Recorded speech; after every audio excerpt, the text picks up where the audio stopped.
Hello everyone, welcome to this great video. Today I want us to learn something very important, very useful in Go. What is HTTP RoundTripper? In Go, you have something in the HTTP library called RoundTripper.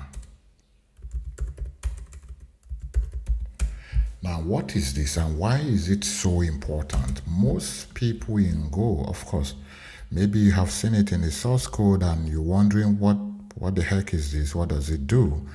This video is going to answer your question. So it's an interface and it's with a single method called round trip. And this is what we are going to do.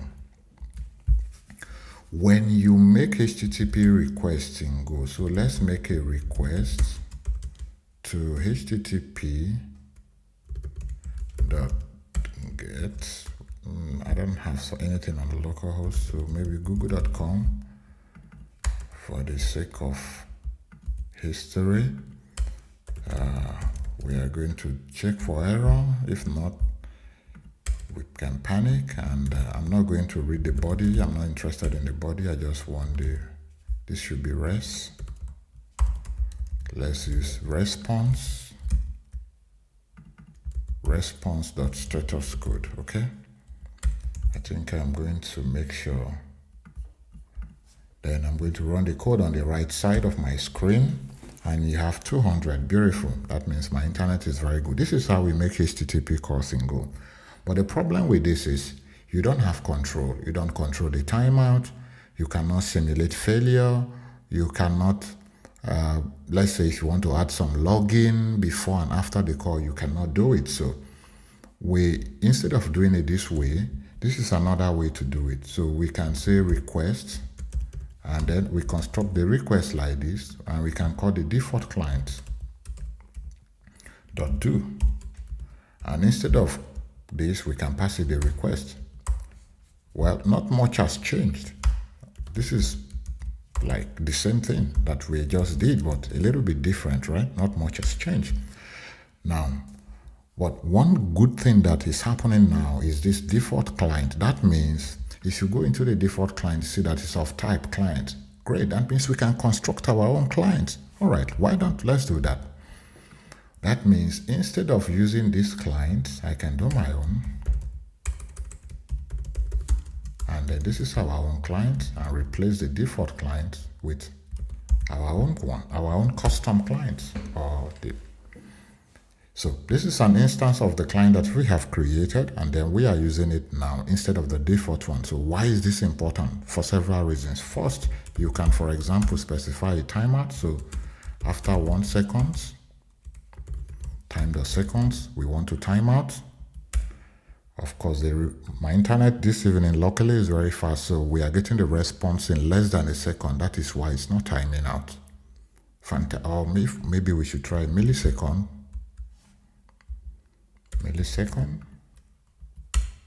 Boom, it timed out. So not that fast. All right. So with the client, we can customize more things. Now there is something inside the client called transport. Voila. So the transport is nothing but is a round tripper. So with this round tripper, we can customize the behavior of our calls. So let's do some things. I'm going to come up here and say type header adding trip or add header. Let's call it add. Okay, header round tripper, something like this. Then I'm going to say next like this, right? So this is we are going to use the default one to drive to sort of delegate the call, but let's continue. Then our headers, if you want to add a new header, something like this. And then we are going to add func round tripper. The problem I have with Copilot is it won't let you think, but it's good for the video because it's going to get too long. So basically, this is when you go to the interface. Remember, this is the method. It takes a pointer to a request and then returns a response and an error. So that's the method. And that is exactly what we have here. Basically, what we want to do is to look at the headers. We look at the headers that we are going to add, and then request, we set the headers, and then we sort of delegate the call back to the embedded RoundTripper. So we call the in RoundTripper, and then we pass it on. All right, that is one. What if we want to, so basically maybe I can create like a constructor func new header RoundTripper like this. So basically you pass it a RoundTripper and the headers that you want to add, and then we construct it. Okay. Now the next thing I want us to add like another RoundTripper for login. So we have one already. Let's make another one. I'm going to copy this and then paste, but we definitely don't need this one anymore. As I'm going to say add logs RoundTripper, right? So very basic. We can copy this method signature, paste it here. I'm going to take the receiver, and of course they look the same. There's nothing special about it. The first thing I want to do is to add the log. So we request.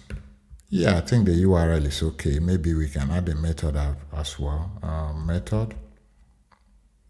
I can say method request method, and it would be good to have a new line. After that, maybe we can even log how long it takes. So let's say it start now, right? And then I'm going to come here and say response error. You see what we are doing now? We are calling the embedded ones. It's just like a middleware. That is what it is. Then duration time.since, and we get it. Then we check for error. Now I want to check for errors, then I can log some things out. Let me come here. If error is not me, log, yeah, something like this. It failed, it does this, and maybe yeah, I think that's it. And then we just come here, return the response, and that. We can as well add the func new logger, add logs, yeah. So just let me bring the code a little bit. Everything we are doing here is just repetitions. We have two different RoundTrippers, custom one now by us. This is the first one for us to add headers, and then this is the second one for us to add these logs. All right. So what next? We can do few things. So let's come here. I'm going to come here, open it up. Before I make the call, I'm going to open up the client. Okay, and what I want to do is to let's say transport, and maybe let's hold on base transport. This is the default one, right? This is the default one. Okay. And what I want to do, this is the new logger. I want to add it like this. What does it take? We are going to add a logger. This becomes a nest. And I'm just want to make sure that I don't have anything messed up. I need to put this, and then look at how we've been able to sort of chain the transporters. And don't get confused. Honestly, it's very simple to understand. This is the first one, the constructor. It needs a RoundTripper. We pass it to this RoundTripper, and the last one we pass it the base. That's it. So we chain everything. I'm going to make the call now, and then you can see the result on the screen. Look at what we're doing here. Request to Google. Then we request to Google again, completed. This is the time we got completed. Then we have the second one. So it's very, very simple, very powerful. Something else I want to show you is, let's say, you don't have to use them together, right? Let's say you want to let's say you want to use just this one, then you can pass it the base, right?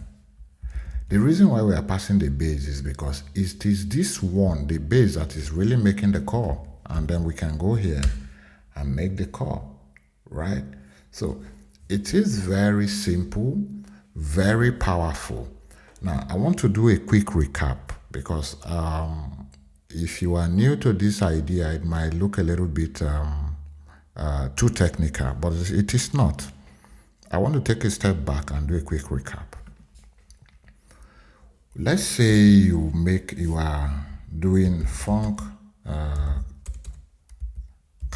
let's say Stripe client now. This is a fake Stripe client, okay? And in the call, we are going to return, let's say, just the status int an error like this, okay? Now, in order to make this call, let's bring everything in here. I'm going to paste everything here, and instead of Google is stripe.com. I hope I spell it well, stripe.com, and we can return 0. Here we return the status code. The code is very simple. Let's say this is how you write code. Okay, delete everything now. And I can do this code error. Okay, I can print out something on the code here. All right, let's say this is how you write code. I run it. This is classic, nothing very different yet. But how can we make this code a little bit customizable? One thing you can do, don't forget, this can be a method that you attach to a struct, but what you can do is to take the client, HTTP client, and that way we take everything. Let's say, for instance, for some reasons we want to leave this here, right? Let's take everything here out now. Then we can customize the client outside as we wish. In short, by default, I'm not going to add anything. I'm going to use the base HTTP.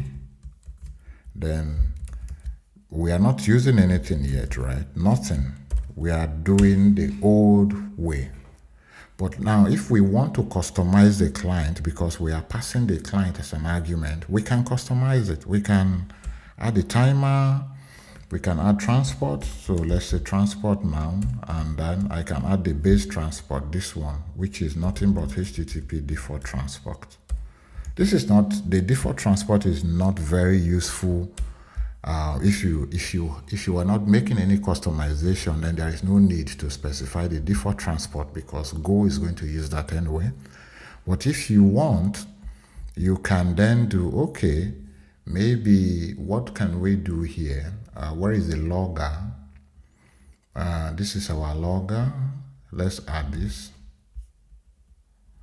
And now we just added a new transporter to have some login and do some other stuff. You notice that we have 4 outputs here, 1, 2, 3, 4. Now, this is caused by a redirect. A redirect is going on, that is why it's behaving this way. And we can stop it. Maybe we should try Google. And if Google doesn't redirect, you should see just 2. Okay, Google is definitely doing the redirect as well. So let's do something. In the client, you have this one, check redirect. So what we are going to do, let's try check redirect. And this is the function. I want to be careful about it. Don't let me go and take it myself. Okay, I see what it is now. Okay, great. And then close this out. I think that's it. Then we can return http.error use last response, something like this, right? Maybe this. Yes.